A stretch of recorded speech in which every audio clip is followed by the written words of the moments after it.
Apresentação do livro Davi, o Guerreiro de Deus.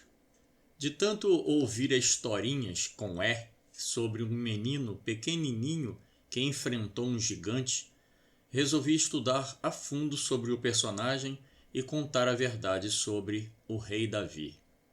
O principal propósito deste livro é mostrar, através de pesquisa e observação pessoal, por meio de leitura, o dia a dia de um personagem bíblico que, além de já ter grande notoriedade no meio religioso como um grande herói, verdade que é inquestionável e merecido, os ouvintes da palavra, aqueles que só ouvem os que falam com eloquência, causando grande frenesi entre o povo, fazendo com que muitas vezes os personagens ganhem mais importância do que o próprio Deus, e isso também é idolatria.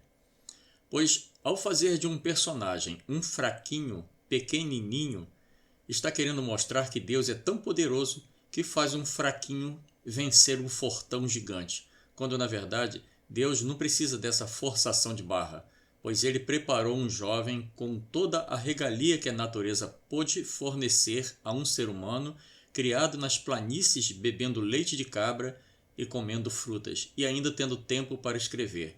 E com certeza frequentou aulas da língua local, pois sabia ler e escrever e tocar harpa, descansando debaixo de árvores frutíferas, e a própria palavra diz que Davi era um jovem formoso, de semblante e de boa presença. 1 Samuel 16:12. E em 16:18, Saul manda buscar alguém que saiba tocar harpa, e saiba muito bem. Então, um dos seus mancebos diz que tem visto entre os filhos de Jessé um que sabe tocar muito bem, e que este é forte e destemido, homem de guerra, sisudo em palavras e de gentil aspecto, e o Senhor é com ele. Era guerreiro, sim, e Saul o fez seu escudeiro, e pouco tempo depois, ao lado de Jonatas, filho de Saul, passou a frequentar as guerras e se tornou um general. Como aprendeu tanto de guerra, se não fosse um guerreiro como seus irmãos? A diferença é que ele não tinha idade na época para ser um soldado, pois quando foi ungido por Samuel, ainda era um adolescente. Mas passou a ir e vir até as batalhas e via como se portar em uma guerra. E aprender foi muito fácil. Com a ajuda de Jonatas, passou a colocar o que via em prática e logo se tornou o melhor guerreiro. Introdução. Não tinha muito o que fazer. Era o caçula da família e seus irmãos eram soldados do rei. Ao menos 3 deles, os mais velhos, Eliabe, Abinadab e Samar. E constantemente estavam em batalhas, pois os filisteus estavam muito a fim de derrotar os soldados do rei Saul. Os outros provavelmente cuidavam das plantações, pois Jessé, seu pai, era homem de poucas posses. Apesar de vir de uma linhagem de homens de grandes posses como o avô Boaz, marido daquela Rute do livro do mesmo nome, que era fazendeiro, vindo Rute a ser bisavó de Davi, e seu filho Obed provavelmente havia herdado as posses de Boaz, ficando ele bem de vida, mas, por razões desconhecidas, pouco restou para Jessé, que usava a mão de obra dos filhos para manter a família. E quanto a Davi, seu pai o mandava para os planaltos de Judá para apacentar as ovelhas que a família possuía, pois só sobrou ele de um homem jovem que pudesse exercer essa atividade na casa. Na verdade, ainda era um adolescente, mas já tinha responsabilidade. É que todos tinham uma atividade, e como o bom filho que era, pegou as poucas coisas que precisava para passar um ou vários dias nas campinas, pois sabia quando ia, mas nunca quando voltaria. Comeria caça e frutas e beberia água dos rios. Pegou então sua harpa e sua funda e se foi, arrastando as poucas ovelhas da família. As ovelhas já o conhecia como seu pastor e não davam muito trabalho ao jovem líder. Depois de muitas horas andando pelos planaltos, encontrou um bom local para descansarem. Ali havia um pasto verde e água à vontade. Tinha muitas árvores e ele poderia fazer uma das coisas que mais gostava de fazer quando saía nessas jornadas com os animais. Enquanto elas pastavam, ele deitava embaixo de uma frondosa árvore e dedilhava sua harpa. Tocava lindos salmos que ele mesmo criara, pois se tinha uma coisa que um pastor de ovelhas não sente falta, é de tempo. É que as ovelhas não tinham nenhuma pressa, pois comiam ou descansavam de comer. E ele parecia uma ovelha também, pois quase as imitava. Só que enquanto descansava, tocava sua harpa, não para passar o tempo, e sim para se aprimorar mais e mais em sua arte de tocar. Vez por outra fazia um salmo novo e treinava, treinava e treinava até ficar agradável aos seus ouvidos. Muitas vezes a noite caía e ele nem se dava conta. Em casa, seus pais não se incomodavam, pois nem sempre voltava no mesmo dia, pois além das ovelhas e da harpa, o seu passatempo favorito era conversar com Deus. E conversavam como se estivessem sentados lado a lado ali, embaixo daquela árvore. Com isso, ele passou a ter muita intimidade com Deus. E com as poucas coisas que podia fazer no meio daquela floresta, uma coisa é certa: conhecia muito bem os seus parceiros de solidão. Era um excelente pastor. As ovelhas o ouvia e obedecia sem problemas. Era um músico de excelência e acho que Deus ficava esperando o dia terminar para ele tocar sua harpa, e junto com os anjos se deliciava com os seus louvores, todos dirigidos ao Pai, Criador de todas as coisas. Lá em 1 Crônicas 17:7, Deus fala que o observava de trás das ovelhas e quando não estava tocando a harpa, estava conversando com Deus, provavelmente deitado em um descampado, olhando para as estrelas, que pareciam um mar no céu, todo iluminado com a lua de testemunho, e assim, até o sono chegar, curtia o que só ele tinha o privilégio. Deus e os anjos e as estrelas como plateia, e as noites passavam sem se dar conta.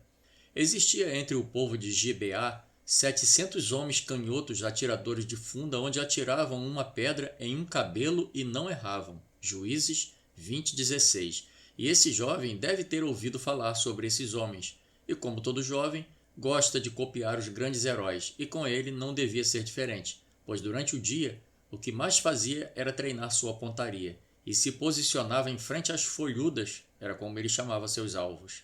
Na sua imaginação de adolescente, os considerava grandes animais ferozes, e provavelmente os atacava como se fossem inimigos, e toda vez que acertava dava um grito de vitória, pois a cada sequência de tiros a porcentagem de acertos era cada vez maior e começava a ficar muito fácil. Então, se distanciava um pouco mas continuava com uma nova sequência de tiros até acertar o maior número possível. Capítulo 1. O urso e o leão. Mas um determinado dia, estava ele observando as ovelhas, quando de repente um grande vulto se movimentou em direção a uma de suas protegidas. Ele olhou e percebeu que o vulto corria muito veloz e tinha nos movimentos a intenção de capturar uma de suas ovelhas. Então pensou rápido. Agora não é mais imaginação. Era realmente um animal feroz e como tinha juntado um monte de pedras de excelente qualidade para praticar tiro ao alvo, pegou uma das pedras e deu um salto rodando a sua funda no ar e adquiriu um impulso tal que alcançaria o vulto antes mesmo de ele chegar até a sua protegida. O tiro saiu com tanta velocidade como nunca tinha feito antes e acertou no meio da testa do vulto, que caiu por terra. E ele pegou sua ovelha e a carregou no colo, feliz por tê-la salvo das garras daquele animal feroz. Assim como Deus tem feito com ele, e bradou: Eu sou o seu pastor, assim como Deus é o meu e nada vai fazer-te mal. Colocou a ovelha em lugar seguro e só aí se deu conta que o seu inimigo era um enorme urso, que agora jazia morto, ferido com seu tiro certeiro. Deus o estava testando para algo maior, e aproveitou e tirou seu couro, pois iria ser muito útil para a casa de seu pai.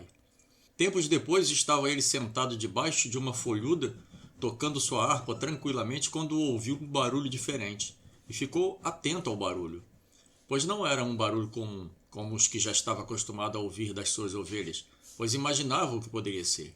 E o coração bateu forte, mas pensou: Eu sou o responsável por essas vidas que aqui estão e nada nem ninguém as roubará de mim. Então percebeu que o barulho estranho se dirigia para suas amigas ovelhas, e elas não se davam conta de quão grande perigo estava ocorrendo. As ovelhas continuaram pastando tranquilamente, pois a ovelha, quando sabe que tem um bom pastor, não se preocupa, pois sabe que está sendo bem conduzida. Até que o barulho se transformou em um vulto rastejando pela mata. Então percebeu que se tratava de um leão.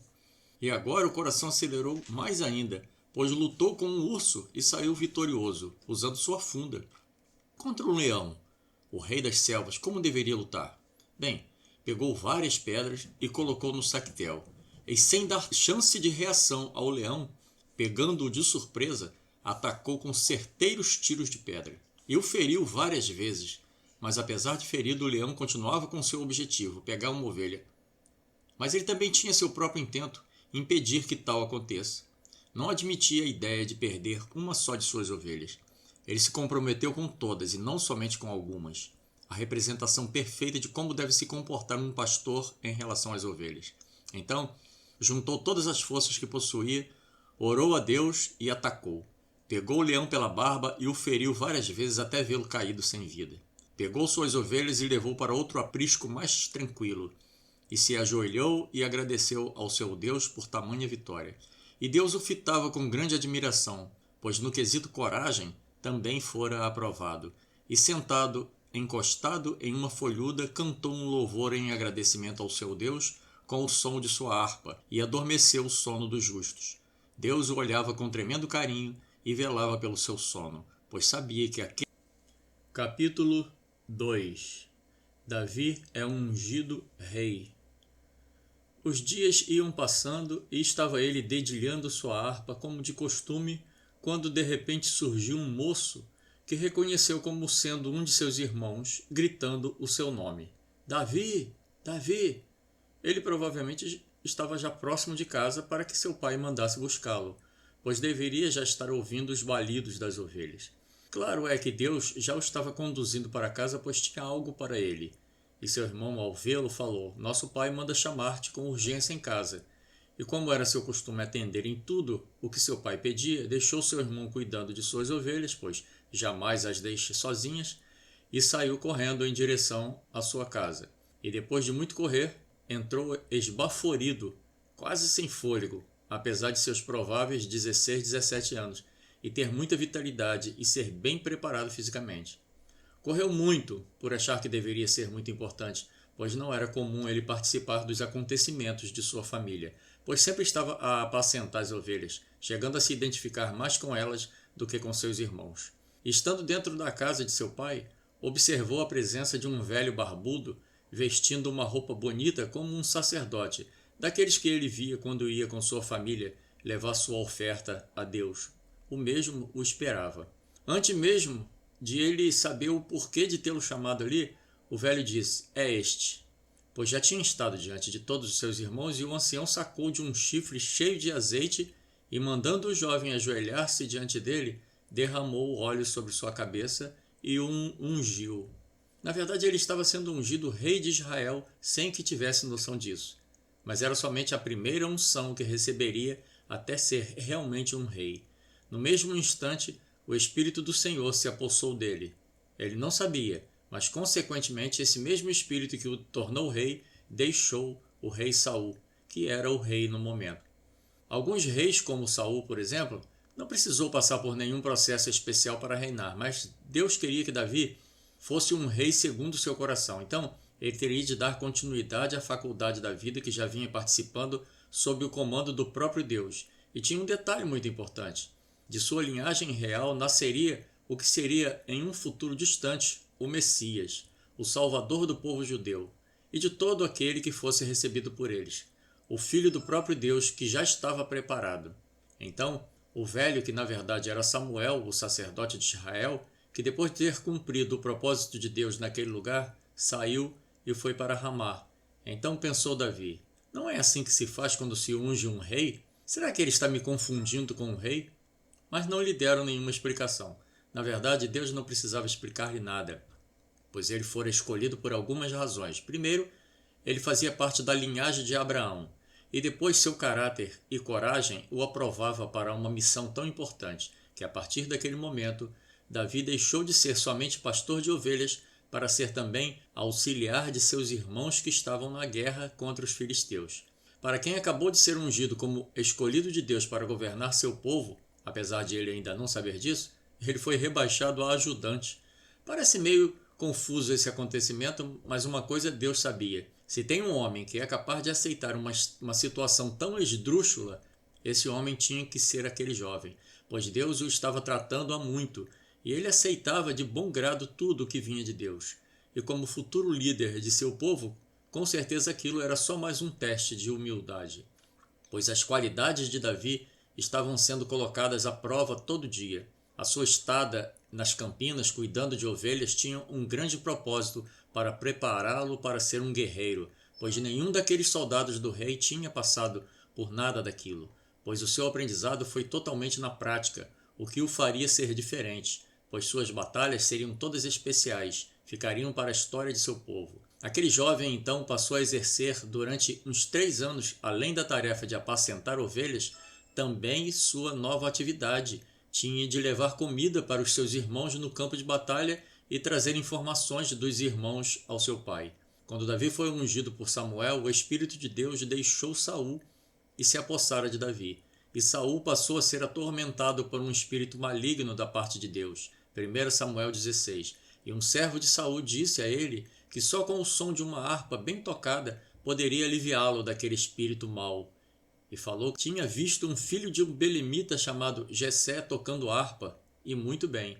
Então o rei mandou buscá-lo, e Saul mandou dizer a Jessé que Davi ficaria com ele no palácio do rei, pois achara graça nele, e toda vez que o espírito o atormentava, mandava Davi tocar sua harpa. E o espírito se afastava de Saul, e ele se sentia bem. Davi agora exercia mais uma atividade. Era arpista oficial do rei, e morava no palácio, e se tornara pajem de armas de Saul. Quer dizer que era uma espécie de auxiliar que carregava e cuidava das armas de Saul. Em pouco tempo, deixou de ser pastor de ovelhas para ser auxiliar dos irmãos, e logo em seguida passou a arpista do rei, e agora pajem de armas do rei.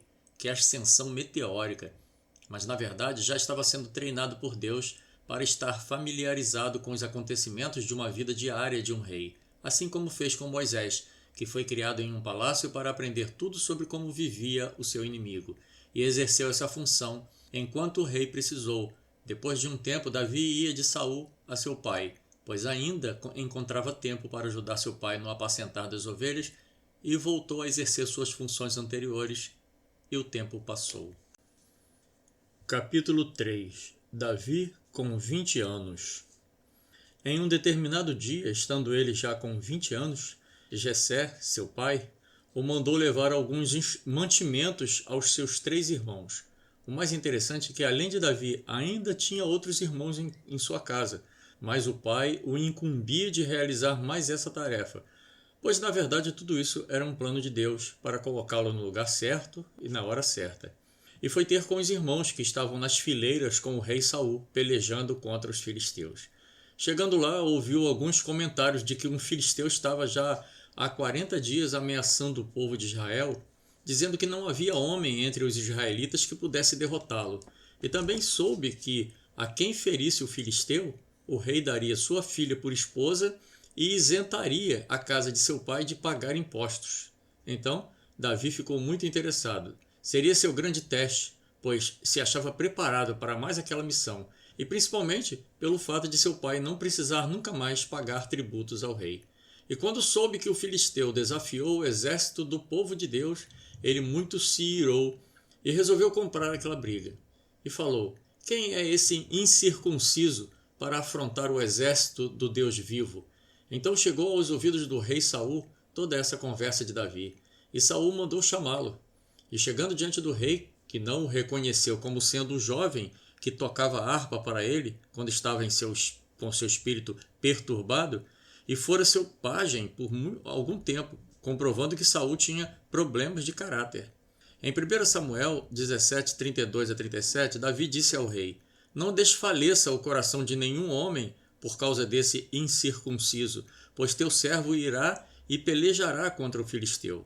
Ele nem se incomodara que o filisteu era um gigante de quase 3 metros de altura, pois sendo servo de um Deus como o dele, nada parecia grande demais para ele. Porém, Saul disse a Davi: contra este filisteu não poderás ir para pelejar com ele, pois tu ainda é moço, e ele homem de guerra desde sua mocidade.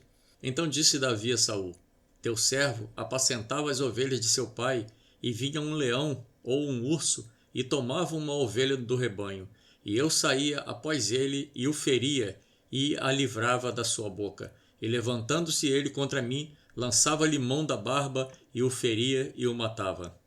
Assim feria o teu servo, o leão, como o urso.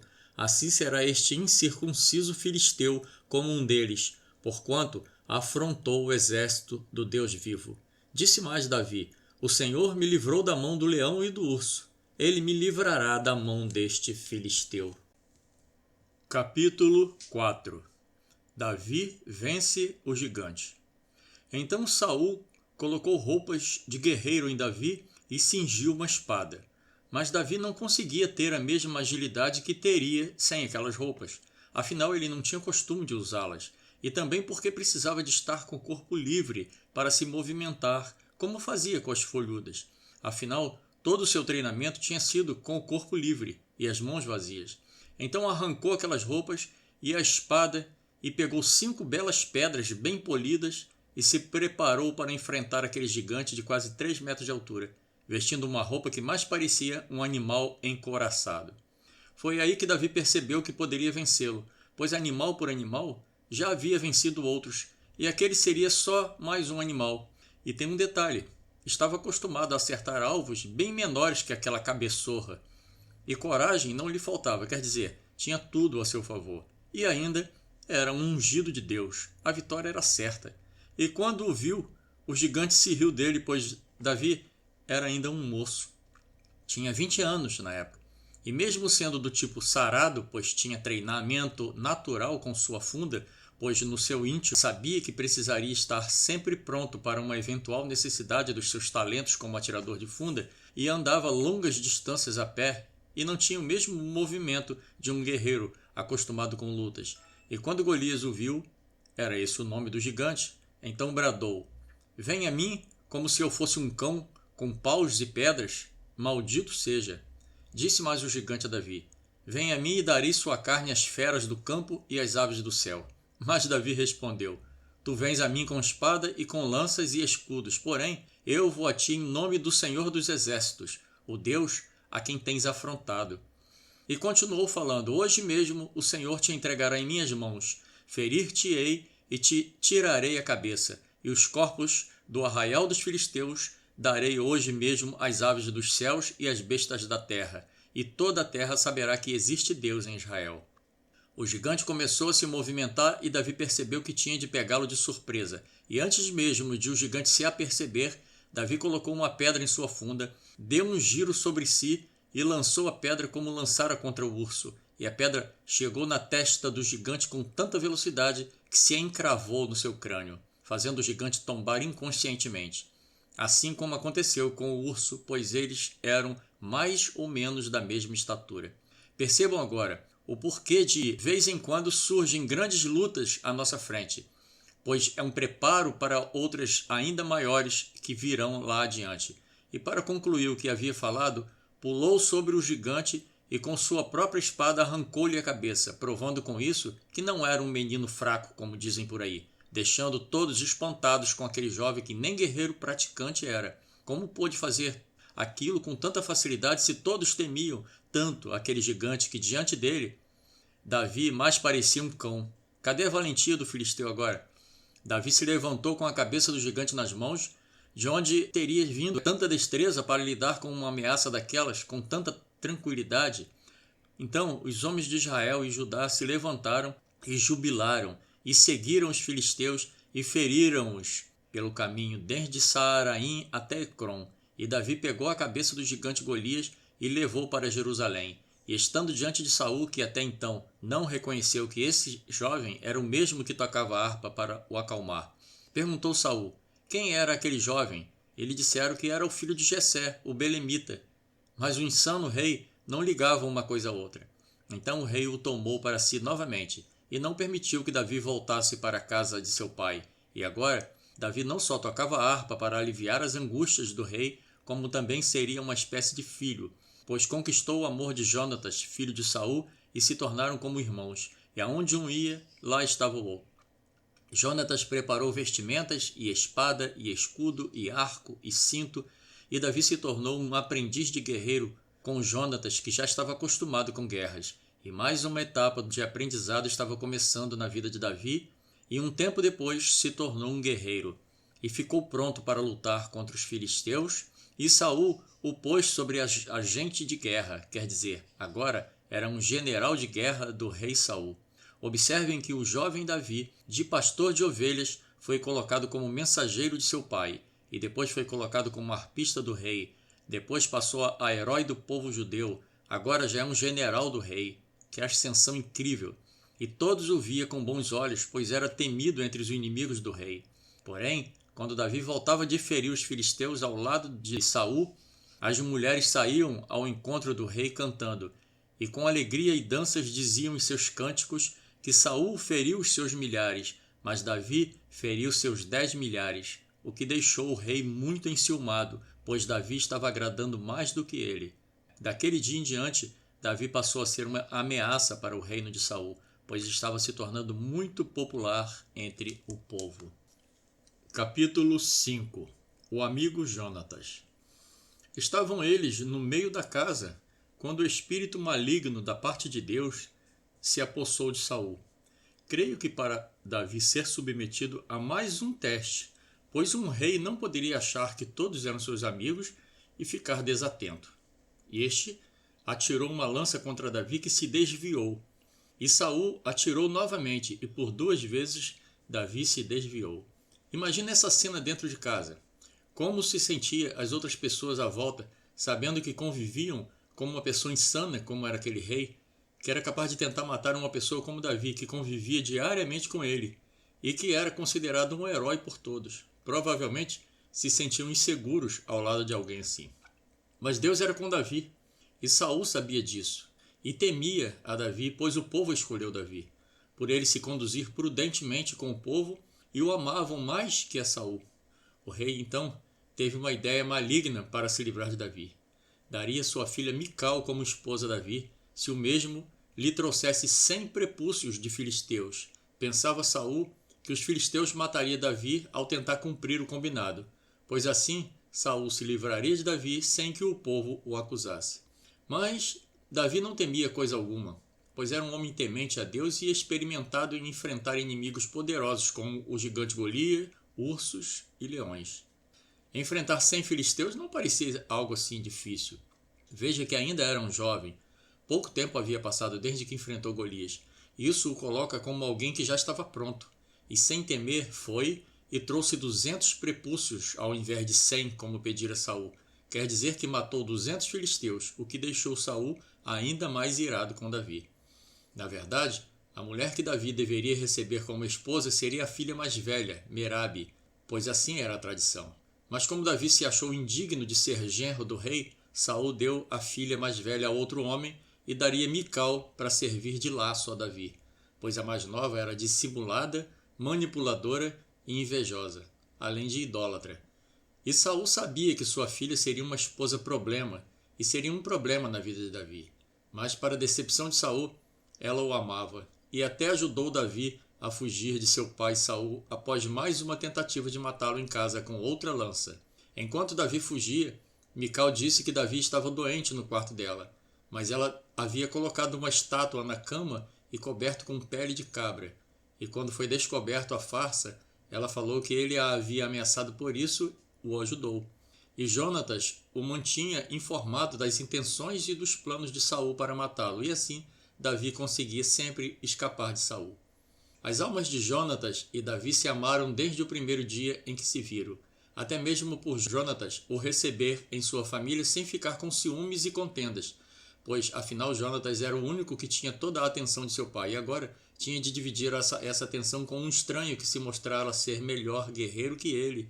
Isso não impediu que se amassem como se deve a 2 irmãos. Infelizmente, muitas pessoas usam essa linda amizade para dizer que eles eram homossexuais.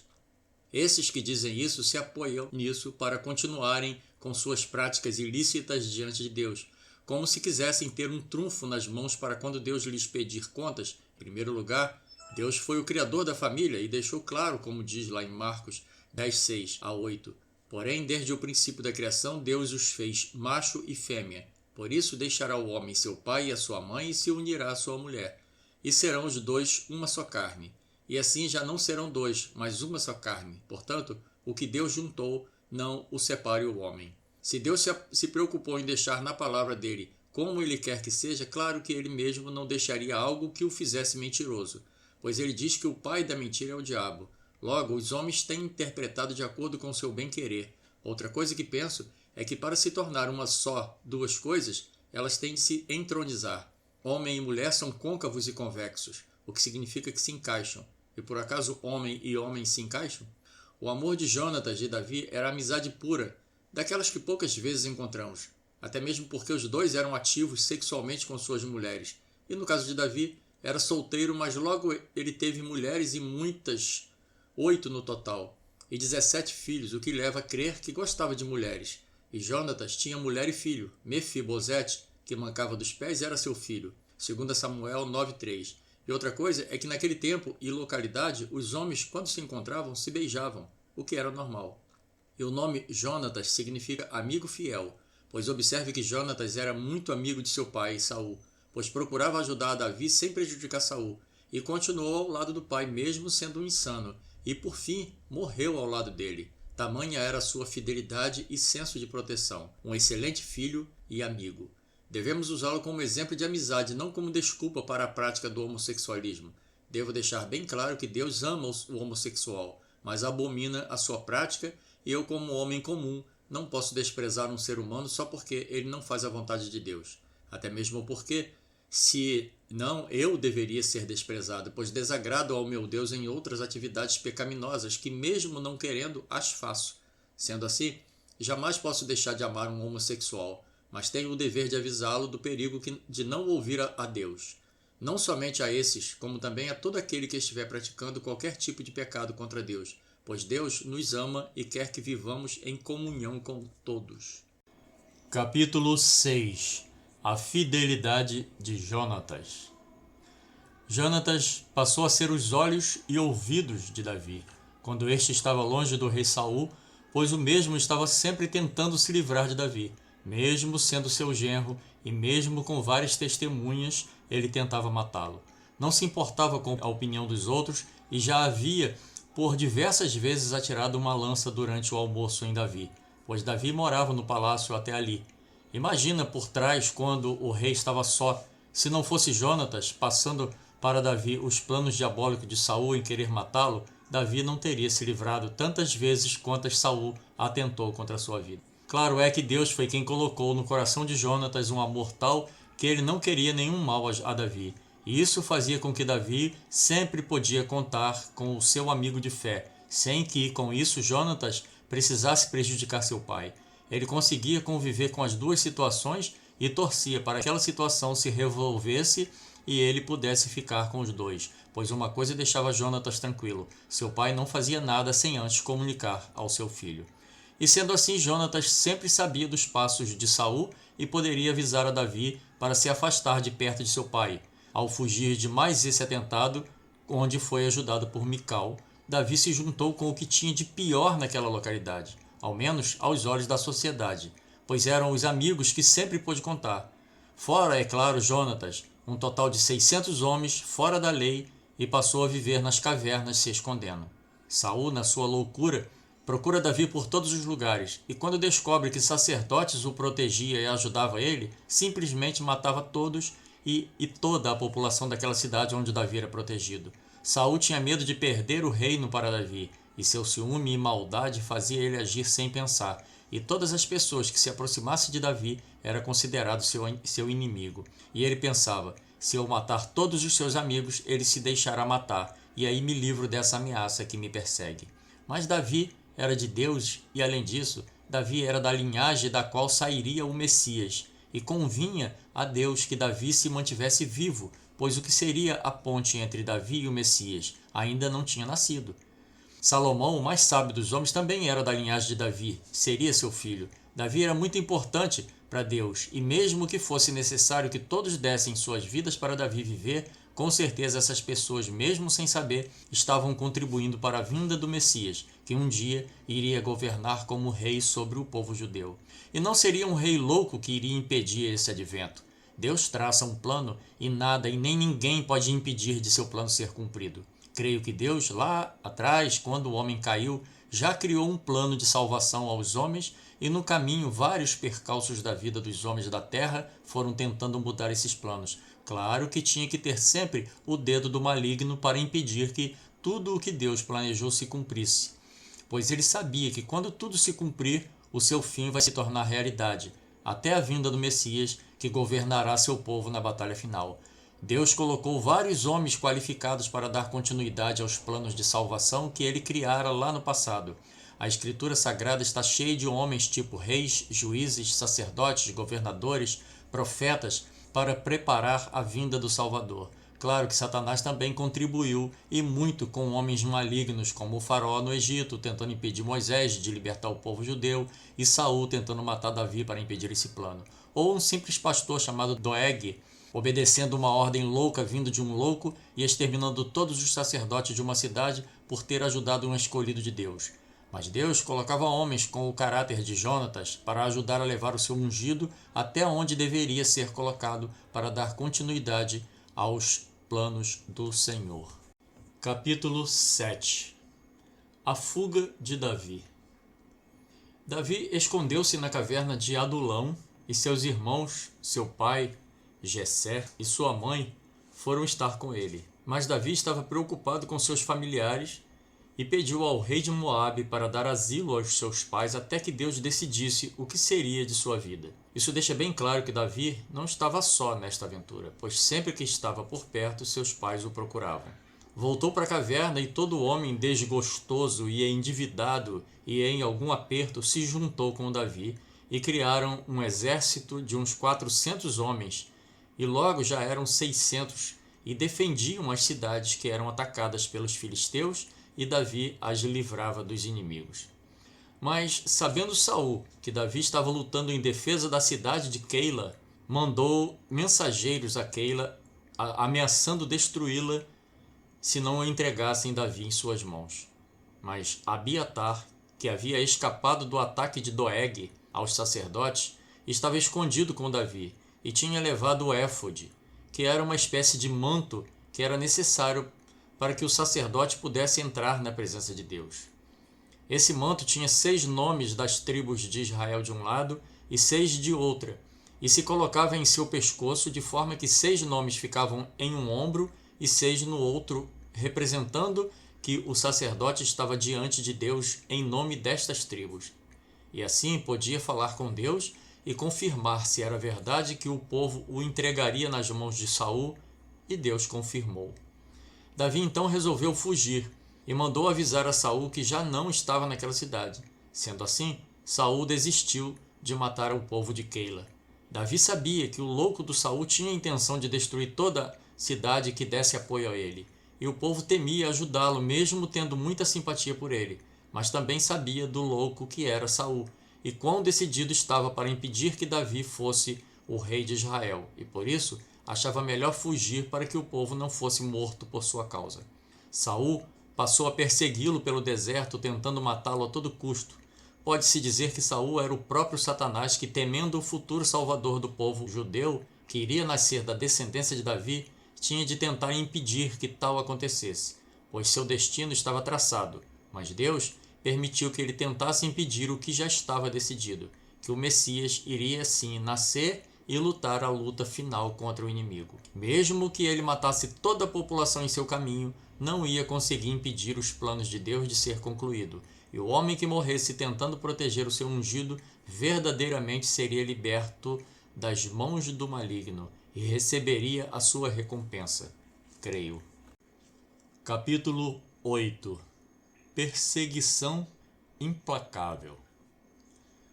O rei insano mata todo aquele que protege a Davi.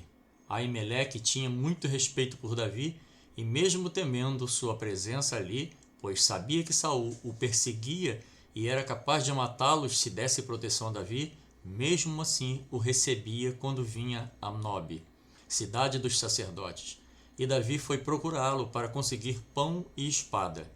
Mas só tinha o pão sagrado e, como já ia fazer a troca por pães novos, deu-os a Davi.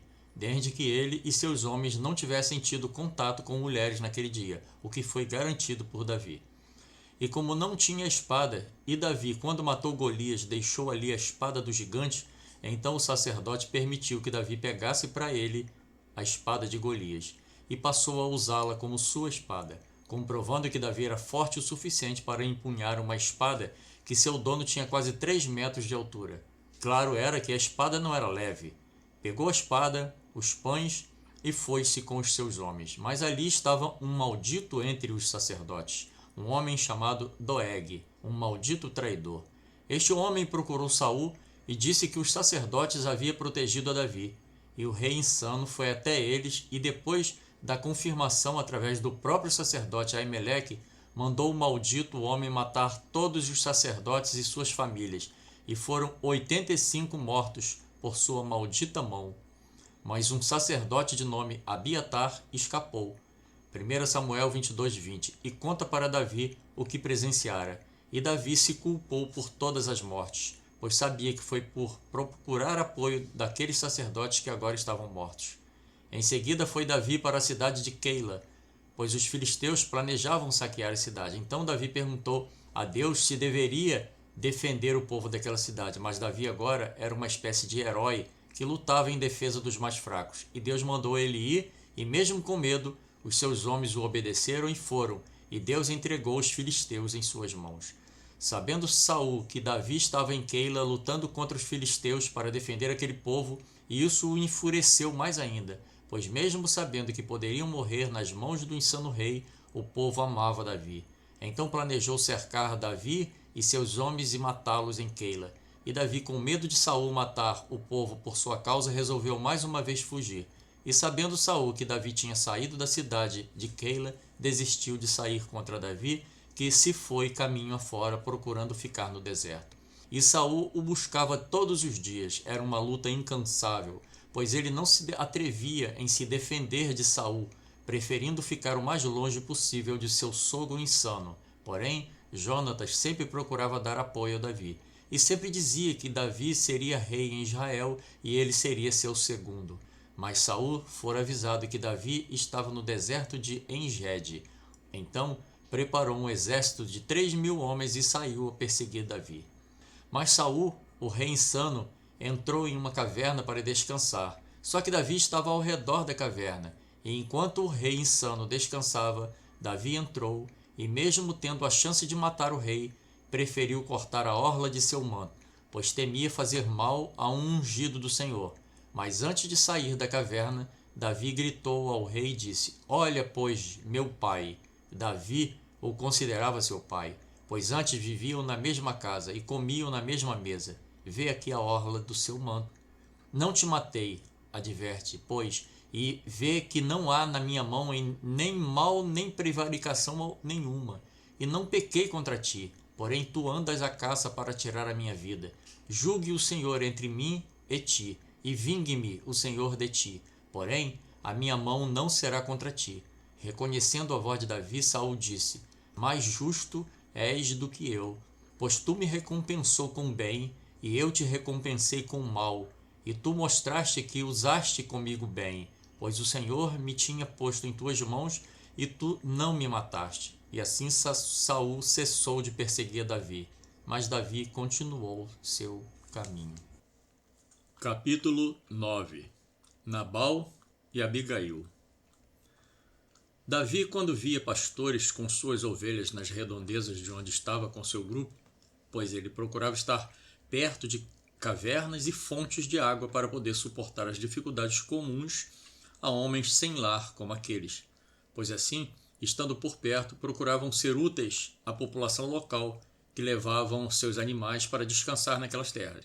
E sendo assim, procurava fazer uma espécie de paredão em redor dos pastores e dos animais e os protegia, para que os salteadores não atacassem os rebanhos. E em uma dessas ocasiões, os pastores de um homem muito rico e poderoso chamado Nabal estavam nas redondezas, e os homens de Davi se colocaram à disposição a fim de protegê-los, tornando-se assim seus seguranças. E como seus víveres estavam acabando, Davi mandou uns moços irem até aquele homem, senhor daqueles pastores, comunicar-lhes que estavam passando por necessidades e que gostaria de receber sua ajuda em tudo o que necessitavam. Afinal, Davi e seus homens eram uma espécie de guarda-costas daqueles animais e seus pastores. Uma pessoa sensata com certeza reconheceria isso, até mesmo porque, com o poder que Davi tinha sobre seus homens e sobre aqueles pastores, era só pegar quantas ovelhas quisesse e pronto. Quem em sã consciência iria reclamar? Davi, inclusive, se colocou na posição de filho para sensibilizar aquele homem. Davi só não sabia que o homem em questão era um desajuizado, que se achava acima de tudo e todos só porque tinha muito dinheiro.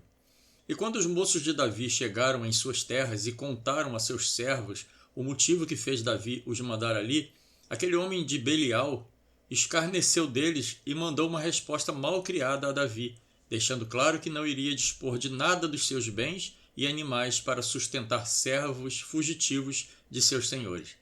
Nabal, que quer dizer insensato ou estúpido, não tinha noção do que estava prestes a se meter, pois foi ofender o homem errado. Um servo sim, mas do grande Deus Yahweh. E com certeza isso não ficaria assim. Ninguém escarnece de um servo do Deus Altíssimo e fica impune. Esse homem de Belial não tinha ideia da encrenca que estava prestes a se meter. Davi se deixou levar pela cólera e mandou preparar 400 homens para dar àquele homem o que ele merecia. E mandou avisar que atacaria aquele povo e mataria todo o homem, não deixando nenhum menino sequer. Mas um servo daquele homem insensato procurou sua senhora para avisar do que seu senhor tinha provocado, e que muitos morreriam por causa de um ato de mesquinharia. Contou a ela, pois com certeza conhecia sua sensibilidade ao lidar com aquele marido estúpido, e contou-lhe o que estava acontecendo e o motivo fútil que havia provocado a fúria de Davi.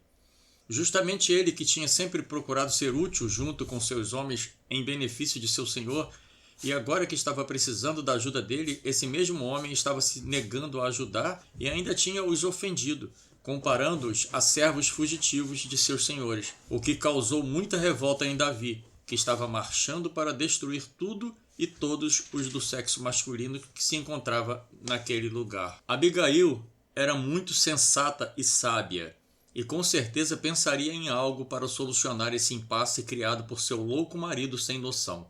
Então pensou rápido e mandou os moços da casa colocar pães, passas e tudo que Davi havia pedido sobre jumentos e seguir à frente dela, que seguiria logo atrás. Saiu sem falar com o louco do marido, que estava envolvido com a festa da tosquia, que acontecia todo ano, e era comum se fazer doações. Por isso é que Davi havia feito tal pedido a Nabal, pois sendo um ato comum na época não teria nenhum motivo para haver recusa. Ao menos que o senhor em questão fosse um louco como Nabal. Então o moço viu uma esperança para os homens daquelas terras, e rapidamente prepararam tudo o que sua senhora mandou preparar, e saíram, pois Davi e seus homens já estavam a caminho daquele lugar para destruí-lo, e era preciso que sua senhora o interpelasse para tentar persuadir Davi a mudar seu intento. E assim seguiram, e quando avistaram o grupo de 400 homens com Davi à sua frente, Abigail se interpôs entre eles e se colocou aos seus pés, e se curvou diante de Davi, e abriu seu coração, fazendo uma forte súplica por misericórdia em favor de seu marido e de sua casa. Ela assumiu a responsabilidade pelo que aconteceu e disse que se ela soubesse do pedido de Davi, que com certeza teria atendido e que seu marido não merecia tanto sacrifício da parte de Davi para puni-lo, pois ele era um louco e não tinha responsabilidades, e que reconhecia Davi como o futuro rei de Israel, e que sua dignidade não podia ser manchada com um homem como seu marido. Então Davi disse a ela: sobe à sua casa, pois escutei a sua voz. Ela agradeceu e se foi, e chegando em casa pensou em conversar com seu senhor sobre a loucura que tinha feito. Mas o homem estava tão bêbado que seria perder tempo. E dias depois de lhe ter contado tudo o que aconteceu, Nabal adoeceu e morreu. E Davi tomou Abigail como mulher e ela o seguiu. O louco perdeu tudo, os bens, a mulher e a vida. Nunca se interponha como pedra no caminho dos planos de Deus. Capítulo 10. Davi pega a lança e a bilha de Saul. Após essas coisas, Saul ainda estava com a ideia fixa em matar Davi. Era como um vício. ele não conseguia controlar a inveja que tinha desse jovem guerreiro e alimentava o seu desejo de vê-lo morto, e soube que ele estaria no outeiro de Áquila, à entrada de Gesimon. Então desceu com 3.000 homens para perseguir a Davi. Na verdade, Saul não tinha o que fazer da vida e ocupava seu tempo planejando perturbar a vida de Davi. Mas o futuro de rei de Israel tinha um ótimo espia entre Saul, seu próprio filho Jonatas, que o avisava sobre todos os planos idiotas de seu pai. E Davi se preparava para recebê-lo. E viu Davi que Saul descansava entre os carros e seus homens ficavam à sua volta lhe dando proteção. Mas caiu sobre eles um sono pesado vindo da parte de Deus. E viu Davi que Saul dormia com sua lança e uma bilha de água, uma espécie de moringa de couro. E um de seus homens, chamado Abissai, se prontificou a encravar a lança em Saul, o que foi prontamente impedido por Davi. Davi tinha no coração nunca fazer mal a Saul, pois além de ser um ungido de Deus, ele o considerava como um pai, mesmo tentando lhe fazer mal, além de ser seu rei e sogro. Então ele pegou a lança e a bilha de água e levou consigo, e passou a outra banda, pôs-se no cume do monte de maneira que entre eles havia grande distância, e gritou ao povo. E Abner, do outro lado, perguntou: Quem és tu que bradas ao rei? E respondeu Davi: Porventura não és tu que guardas ao rei, teu senhor? Pois te digo que és digno de morte, pois não guardaste ao seu rei. Pois onde está a sua lança e a bilha de água que o rei tinha próximo de si? Então Saul reconheceu a voz de Davi e disse: Não é essa voz a de Davi, meu filho? Um insano ainda o chamava de filho e queria matá-lo. Então Davi clama a Saul que o deixe em paz, pois até agora ele só não o matou porque não quis, pois por diversas vezes esteve diante dele enquanto estava indefeso. Se não o matou, foi por temer a Deus. Então Saul reconhece a voz de Davi e chora, e percebe que Davi só quer o seu bem, e ele, por contrapartida, está sendo um louco tentando matá-lo. Saul se comprometeu a não mais tentar matar a Davi. E lhe fez um pedido, que jurasse que quando Davi fosse o rei de Israel, que não desarraigasse a sua semente e não desfizesse o seu nome da casa de seu pai, pois no seu íntimo Saul sabia que seu reinado estava no fim, quer dizer, o que temia estava para acontecer em breve. Então Davi jurou a Saul e ambos foram para os seus lugares. Capítulo 11. Davi serve a Aquis, o filisteu. Por 1 ano e 4 meses, Davi esteve servindo a Aquis, rei de Gate, pois sabia o rei dos filisteus que Davi e Saul não se davam, e resolveu lhe dar asilo para tê-lo como servo para lutar ao seu lado. E se precisasse enfrentar Saul, achava ele que Davi iria lhe apoiar contra Saul. Em troca, Aquis deu a Davi um lugar para viver com os seus e guerreava com os moradores daquelas terras como guerreiros de aluguel. Mas a intenção de Davi era se proteger de Saul naquelas terras, pois sabia que Saul não o procuraria ali, entre os filisteus. Mas havia o perigo de um dia alguém denunciá-lo de ajudar os filisteus, e para evitar ter testemunhas contra ele e seus homens, procurava não deixar nenhum vivo sequer, para que não o denunciasse, dizendo que era assim que Davi fazia. Quer dizer, Davi gostava de encobrir os seus erros desde esta época. Outras vezes aconteceria fatos parecidos. Enquanto habitou ali, não deixou uma só testemunha de seus atos. Ele precisava ter um lugar para viver com seus 600 homens e suas mulheres. Isso dava mais de 1.000 pessoas depositando suas esperanças em Davi. E como político que era, tinha de fazer certas alianças, mesmo contra a sua vontade, pois afinal, aquele povo era o mesmo que por 40 dias, ao lado de Golias, atormentaram Saul e o povo de Israel.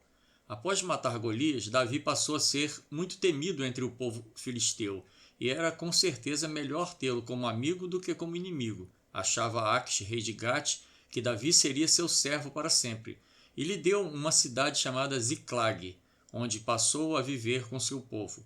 Mas em um determinado momento, em que Aquis resolveu atacar os israelitas, e os príncipes dos filisteus não confiaram em Davi e seus homens junto com eles, pois temiam que no momento em que estivessem guerreando com seu povo, eles se virassem contra eles e se tornariam adversários, e estavam com razão.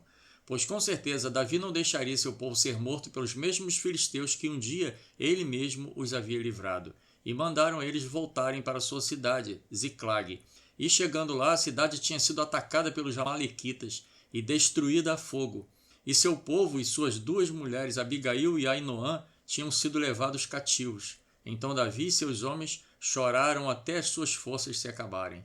Davi mandou Abiatar, o sacerdote, filho de Aimeleque, aquele que havia sido morto pelas mãos de Saul por proteger Davi, que trouxesse o éfode, pois precisava falar com Deus.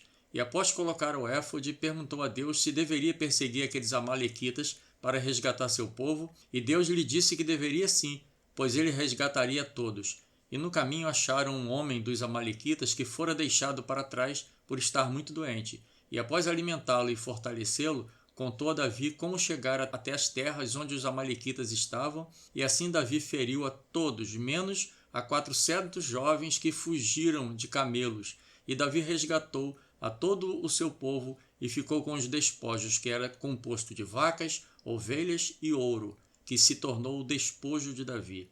Só que os homens que foram com Davi não queriam dar uma parte aos que ficaram com a bagagem, pois quando desceram contra os amalequitas, deixaram 200 homens guardando as bagagens deles, e por não terem ido à guerra, os outros acharam que eles não mereciam parte dos despojos. Mas Davi estabeleceu a lei da divisão da presa, que dá direito à parte dos despojos, mesmo não tendo participado diretamente da guerra, e pôs como estatuto até o dia de hoje.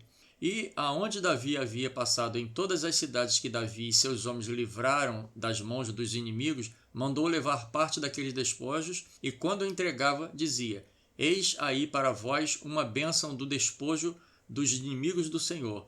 Fez isso com os anciãos de Judá, aos de Betel, aos de Remote do sul, aos de Jatir, aos de Aroer, aos de Sifonmate, aos de Estemoa, aos de Racal, aos de Orma, aos de Boraza, aos de Ataxi, aos que estavam nas cidades jeremealitas e nas cidades dos queneus. Capítulo 12. Saul e o suposto espírito de Samuel. Nesta época em que Davi esteve com Áquila na terra dos filisteus, Samuel veio a falecer em Israel e todo o povo já havia chorado sua morte. E já estava Samuel sepultado. Então Saul desterrou os necromantes e os adivinhos, pois Saul dependia de Samuel para saber o que fazer, pois há muito Deus havia deixado de falar com ele e estavam os filisteus se preparando para o atacar. E ele tremeu de medo. Então tentou falar com Deus, mas o Senhor não o respondeu, nem por sonhos, nem por Urim, nem por profetas, pois estas eram algumas das possíveis formas de o Senhor falar com um ungido seu. Então procurou uma necromante para consultar. Tal era seu desespero, pois consultar os mortos era a última forma tentada para obter uma informação espiritual, pois desejava falar com Samuel, pois sabia que o único que lhe daria alguma resposta seria ele, mas estava morto, e pensava em fazê-lo voltar do túmulo e lhe falar, e só um necromante poderia fazer isso acontecer. Foi com essa intenção que foi procurar tal pessoa. Mas como havia mandado matar todos os necromantes, se disfarçou para não saberem que era ele. Afinal, os necromantes poderiam achar que ele só estava agindo assim para descobrir o paradeiro de algum necromante que pudesse ter escapado de sua ordem de matar a todos, pois, com o rei Saul, todo cuidado era pouco. Nunca se sabia como estava seu humor. Mandou seus servos encontrar uma necromante para que pudesse consultar, pois precisava falar com um morto. A necromante que foi encontrada só aceitou falar com ele depois que ele jurou que nada iria lhe acontecer. A mulher então lhe perguntou: Quem te farei subir? E Saul, disfarçado, disse para subir Samuel. E assim a mulher o fez. E para ter certeza que era Samuel que ela estava vendo, perguntou como era a aparência do que ela fez subir. E ela disse que era um Deus com a aparência de um ancião, envolto em uma capa. Foi aí que Saul teve certeza que era o espírito de Samuel, e começaram a conversar. E o espírito de Samuel o questionou o porquê de fazê-lo subir se o próprio Deus já não queria falar com Saul, e se havia tornado seu inimigo. e confirmou que por intermédio dele, Samuel o havia advertido que seu reinado seria entregue a alguém próximo dele, e confirmou que seria Davi o próximo rei. E só Samuel e ele, Saul, sabiam dessa conversa, que Deus estava fazendo assim com ele, por ele ter desobedecido suas ordens em várias ocasiões. E disse mais: amanhã tu e teus filhos estarão comigo. Saul se desesperou com o fim de que terias nas próximas horas. Capítulo 13. Morte de Saul. Davi estava ocupado com o seu povo, libertando-os das mãos dos amalequitas, e enquanto isso, os filisteus continuaram marchando contra Israel. E os alcançou, e os homens fugiram dos filisteus, que os alcançaram e os mataram, e atacaram Saul, e mataram seus filhos Jonatas, amigo de Davi, assim como os outros, Abinadab e Malquizua. E os flecheiros alcançaram Saul, e antes de alcançarem, pediu ao seu pajem de armas que o matasse para que não caísse nas mãos dos filisteus, para que não o escarnecesse.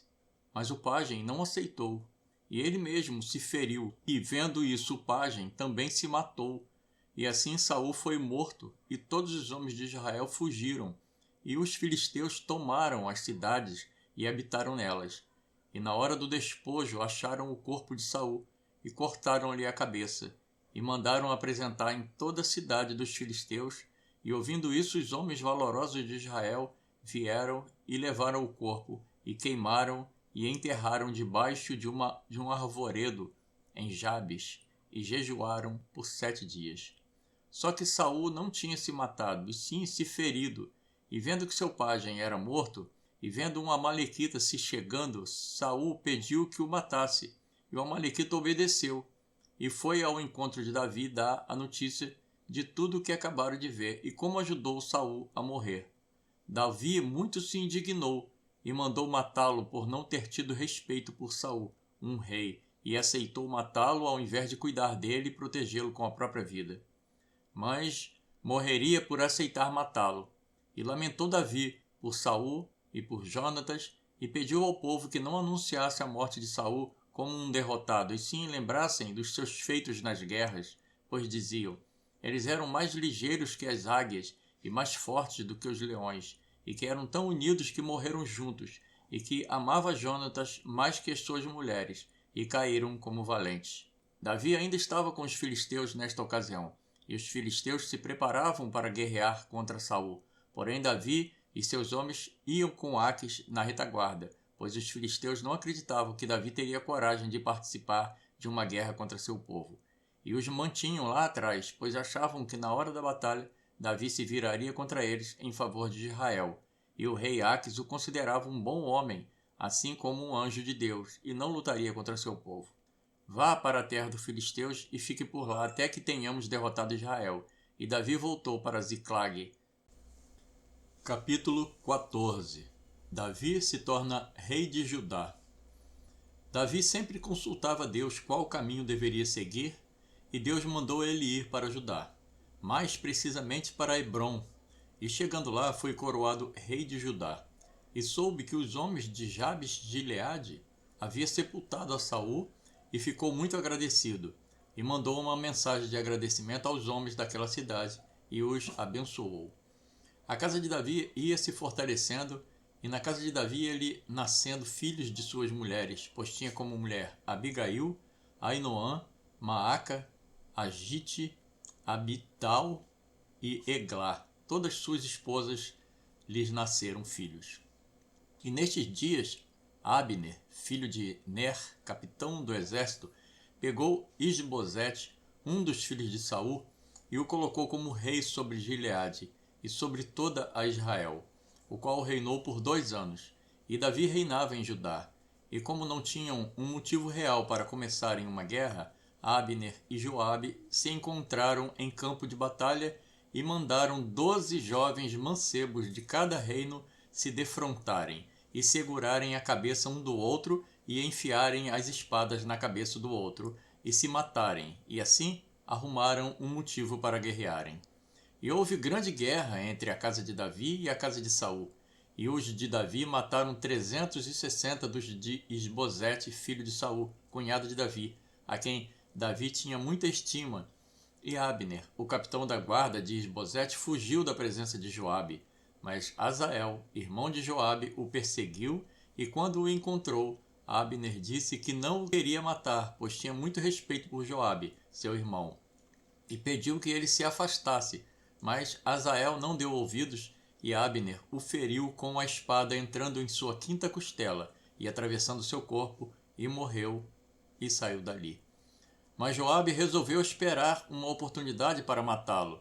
E passado um tempo, Abner resolveu visitar a Davi para lhe oferecer o reino de Israel, pois Isbosete não tinha capacidade de dirigir o povo. E depois de conversar com Davi, foi-se em paz. E logo a seguir chegou Joabe, que vinha de uma peleja, e soube que Abner tinha estado com Davi. Quis saber por que o deixou sair ileso depois de ter matado Asael, seu irmão, e resolveu pegá-lo antes de sair da cidade, e mandou matá-lo. E Abner foi ferido na quinta costela, e a espada lhe atravessou seu corpo, e morreu. Davi, quando soube, ficou muito triste, pois Abner era homem de confiança de Saul, que por um tempo foi seu pai, e depois seu sogro, e a quem amava muito, assim como Jonatas, que ele amava mais que o amor das mulheres, pois era amor sem interesse, e acima de tudo os considerava como verdadeiros valentes, e caíram juntos, pois eram fiéis até a morte. E tinha uma dívida com Abner, pois ele foi quem resgatou os corpos de Saul e seus filhos, e deram um enterro digno a Abner, que fora sepultado em Hebrom, onde Davi reinava. A seguir, Isbosete, filho de Saul, foi morto, e Davi mandou enterrá-lo junto a Abner, em Hebrom. Davi então é constituído rei sobre todo Israel. Davi estava agora com 30 anos e reinou 40 anos em Israel, 7 anos e 6 meses em Judá e 33 anos e 6 meses em Jerusalém. E continuou Davi a guerrear, e seu primeiro desafio como rei de Israel era expulsar os jebuseus de suas terras e mostrar seu poder, pois os jebuseus o desafiaram, dizendo que eles, Davi e seus homens, eram como coxos e cegos, que não tinham condições de lutar contra eles. E conquistou aquela cidade e a chamou de Cidade de Davi. E assim, Davi entendeu que Deus o confirmou como rei de Israel, e tomou Davi mais concubinas, e nasceram a Davi mais filhos e filhas, agora um total de 17 filhos, e voltou à guerra contra os filisteus sob o comando do próprio Deus, e feriu os filisteus desde Geba até Gezer. Capítulo 15. Davi traz a arca para Jerusalém. 2 Samuel 6. E depois de tantos acontecimentos envolvendo o rei Saul e Davi, e com a morte de Saul e a posse de Davi como rei de Judá e de toda Israel, o povo descansou e estava disperso. Então Davi resolveu levar para a sua cidade a arca da aliança, que estava ali em Geba, na casa de Abinadab. E a primeira coisa que fez foi juntar o povo escolhido em Israel para executar essa tarefa, pois queria Davi que todos tivessem o privilégio de entrarem juntos na cidade de Davi, transportando a arca do Senhor. E era em torno de 30.000 o povo. Davi não se atentou para a forma correta de fazer esse transporte, e pensou em algo grandioso, e fez um carro novo, e chamou os filhos de Abinadab para carregar a arca, e introduziu muita música e dança, pois queria muita alegria entre o povo. Mas Deus, que é um Deus zeloso, não estava interessado em fazer uma grande entrada como um ídolo, mas queria dedicação e respeito, além de ordem e decência. Mas Davi, que sempre prestava obediência a Deus, dessa vez fez como achava que deveria ser, do seu jeito. E durante o trajeto, os bois que puxavam o carro se descontrolou e deixaram tombar a arca. E um dos filhos de Abinadab, o sacerdote chamado Uzá, correu e segurou a arca para não cair. Mas Deus queria que caísse. E como ele evitou, a ira de Deus se acendeu contra ele e o feriu a ponto de lhe abrir rotura, e ele morreu ali, na frente de todos. Então Davi se entristeceu e com raiva exclamou: como virá a arca até mim? E assim não quis mais levar a arca para sua cidade, e a deixou na casa de Obed-edom, o geteu. E por 3 meses ali ficou a arca, e durante o período em que ali esteve, a vida daquele homem foi grandemente abençoada, e tudo o que fez prosperou. E chegou aos ouvidos de Davi essa grande prosperidade na vida daquele homem. Então Davi resolveu rever os seus conceitos e fazer a coisa da forma correta. E a primeira coisa que fez foi colocar o éfode, que sempre colocava para falar com Deus. E assim resolveu levar a arca de uma forma sacrificial e não só festiva. E Deus o orientou como queria que fosse transportada a arca. E depois de os carros começarem a andar com a arca, os bois paravam a cada 6 passos e se fazia sacrifícios a Deus. E assim prosseguiu a romaria até a cidade de Davi, sem nenhum incidente. E o povo cantava e se alegrava com danças e louvores tocados por vários tipos de instrumentos. E Davi bailava e pulava diante da arca sem nenhum medo, pois o Senhor estava se agradando da honra que estava recebendo de seu servo. Mas como nada que se faz para Deus acontece de forma tranquila, pois o inimigo de Deus, que é Satã, sempre manda alguém para aborrecer os servos do Senhor, com Davi não seria diferente. E da sacada do prédio em que Mical morava, ela viu Davi entrando na cidade desnudo, vestindo pouca roupa, e o éfode de linho que usava para falar com Deus. Ela então se escandalizou com o comportamento de alegria que Davi estava expressando por estar agradando a Deus, e quando Davi foi abençoar sua família, ela o chamou de vadio, pois estava se apresentando desnudo diante de suas servas, e como consequência, Deus deu muitos filhos às servas, e a Mical ele fechou a madre, e morreu sem ter filhos. E estando Davi tranquilo em seus aposentos e em paz em relação aos teus inimigos, percebeu que algo estava errado, pois pensava, eu moro em uma casa de tijolos, bem protegida do tempo, e no entanto, a arca do Senhor mora dentro de cortinas. Será isto justo? E Natã deixou Davi à vontade para fazer conforme o desejo de seu coração. Mas Deus, vendo a sua inquietação, fala ao sacerdote Natã para avisar a Davi que não se preocupe com isso, pois ele nunca antes, enquanto andava no meio dos patriarcas, fez questão de habitar em templos. E se assim o quisesse, já teria mandado construir um templo para a sua habitação. Mas chegará o tempo em que se fará necessário que assim seja, mas com certeza não será ele quem fará isso. Mas já estou preparando quem o fará, pois saiba que quando completares os seus dias e vieres a dormir com seus pais, farei levantar depois de ti a tua semente, que procederá de ti, e estabelecerei o seu reino. Este edificará uma casa ao meu nome, e confirmarei o teu trono para sempre. E eu lhe serei por pai, e ele me será por filho. E se vier a transgredir, castigá-lo-ei com vara de homens e com açoite de filhos de homens. Mas a minha benignidade se não apartará dele, como a tirei de Saul, a quem tirei de diante de ti. Porém, a tua casa e o teu reino serão firmados para sempre diante de ti.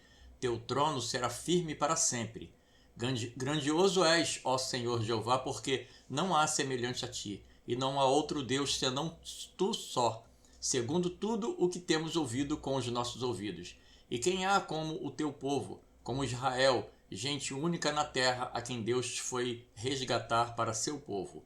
Davi seguia vitorioso por onde passava, e sujeitava os povos inimigos, os filisteus, os moabitas, os sírios, fazendo os seus servos, e ficou ainda mais poderoso em poder e riqueza, e Deus era com ele. Capítulo 16. Honras a Jonatas. Davi não esqueceu do bem que Jonatas lhe fez, e mandou chamar um servo da casa de Saul, e ficou sabendo da existência de um filho de Jonatas que era deficiente dos 2 pés. Então mandou-o chamar e deu posse a ele de todas as terras que pertenciam a Saul. Mas deixou as terras e tudo o que da terra se colhesse na responsabilidade desse servo de Saul, que ficou responsável por tudo o que agora pertencia a Mefibosete, filho de Jonatas. E Mefibosete passou a comer na mesa do rei por toda a sua vida, e suas terras ficou com Ziba, seu servo, que tinha 15 filhos e 20 servos, e tinha Mefibosete um filho pequeno chamado Mica, e moravam em Jerusalém, mas comia na mesa do rei Davi. Aconteceu que depois de 1 ano sem ir à guerra, Davi resolveu atacar os amonitas, mas não quis ir e mandou Joabe de frente da batalha, e ficou em Jerusalém na casa real. E aconteceu que à tarde resolveu passear no terraço e viu do terraço uma mulher se banhando, e era muito formosa à vista, e procurou saber quem era aquela mulher. E o informaram que era a mulher de Urias, o heteu, e se chamava Batseba. Sem se preocupar com as consequências, a mandou chamar, e simplesmente se deitou com ela, e ela concebeu um filho dele. Davi, quando soube, ficou pensativo, pois havia cometido um ato irresponsável para um rei. Foi então que ele cometeu seu segundo erro. Mais uma irresponsabilidade. Planejou se safar daquela situação. Então mandou chamar Urias do campo de batalha para que ele dormisse em casa, para que sua mulher pudesse dizer que o filho era dele. Mas Urias era fiel a seu rei e a seus companheiros de batalha. Para ele, o dever como soldado era mais importante que dormir com sua esposa, e ficou na porta da casa real e não foi para casa. Davi tentou outra vez fazê-lo ir para casa, mas ele teimava em ficar à porta da casa real. Então, Davi escreveu uma carta ao comandante e mandou que Urias levasse a carta e entregasse ao comandante. E na carta estava escrito a sua sentença, que o comandante o colocasse à frente da batalha para que morresse. Coitado, foi portador de sua sentença sem saber. A fidelidade de Urias contrasta com a covardia e maldade de Davi. E morreu Urias, e Davi ficou com sua esposa. Porém, isso que Davi fez pareceu mal aos olhos de Deus. Então, o Senhor mandou o profeta Natã falar a Davi, e contou-lhe uma história que ao final Davi deveria dar seu veredito. Contou Natã: havia numa cidade 2 homens, um rico e outro pobre. O rico tinha muitíssimas ovelhas e vacas, mas o pobre tinha coisa nenhuma, senão uma pequena cordeira que comprara e criara. E ela havia crescido com ele e com seus filhos. Quer dizer que o pobre não era um jovem, pois já tinha filhos. Do seu copo bebia, do seu prato comia e dormia em seu regaço, e a tinha como filha. E vindo um viajante ao homem rico, deixou este de tomar das suas vacas para guisar para o viajante, mas tomou a cordeira do homem pobre e preparou para o viajante. Depois de ouvir essa história, o furor de Davi se acendeu contra aquele homem, que disse a Natã: vive o Senhor, que digno de morte é o homem que fez isso. Veja que, assim como Urias levou sua sentença consigo sem saber, assim também Davi decretou sua sentença sem saber, pois era dele que a história falava.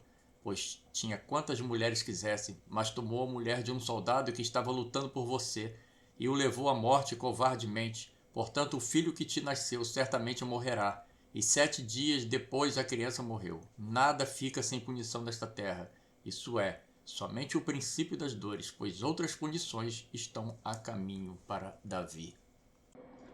Capítulo 17. Punições a Davi. Primeira punição. Tinha Davi um filho chamado Aminon, e tinha também uma filha chamada Tamar, de mães diferentes, irmã legítima de Absalão. De repente, Aminon começou a emagrecer por desejar ardentemente sua meia-irmã. E tinha Aminon um amigo chamado Jonadab, que era seu primo, filho do irmão do rei, que ao saber do motivo de tanta angústia em Aminon, a ponto de perder o apetite e emagrecer, ajudou-o com um plano, que parecia ser um bom plano. Afinal, ele o aconselhou a pedir ao rei, quando viesse vê-lo, a mandar Tamar cozinhar para ele. Quando o rei Davi veio visitá-lo, fez o pedido, e o rei concordou em ajudá-lo, pensando que era um problema de saúde do filho. Então Tamar foi, segundo a ordem do rei, e fez 2 bolos para Aminon, seu irmão. A palavra diz que Absalão, filho do rei, tinha uma irmã formosa. Aliás, Absalão também era formoso. Suspeita-se de que eram gêmeos. Ele então a chamou para se deitar com ele, o que foi repreendido por ela.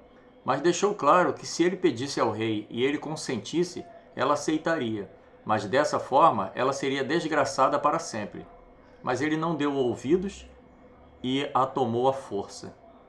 Depois que a estuprou, ele se desencantou dela, quer dizer, foi só paixão, e daquelas bem passageira, e a expulsou de seu quarto, destruindo totalmente a vida da moça, que saiu desesperada e humilhada, pois seria desprezada por todos, por ter sido desonrada e despedida por seu possuidor. trazendo desonra para a família. O rei Davi não se manifestou nem a favor e nem contra, mas Absalão comprou essa briga em silêncio. Segunda punição. Passados 2 anos inteiros, Absalão tinha de ir até os tosquiadores que está junto a Efraim, e foi até o rei e o convidou para ir com ele. Mas o rei não o quis, e insistindo com ele, pediu que deixasse ir Aminon e os filhos do rei. E apesar de não querer, o rei permitiu, e foram todos os filhos do rei junto com Absalão, e com eles Aminon, que já havia esquecido o mal que havia feito a Tamar.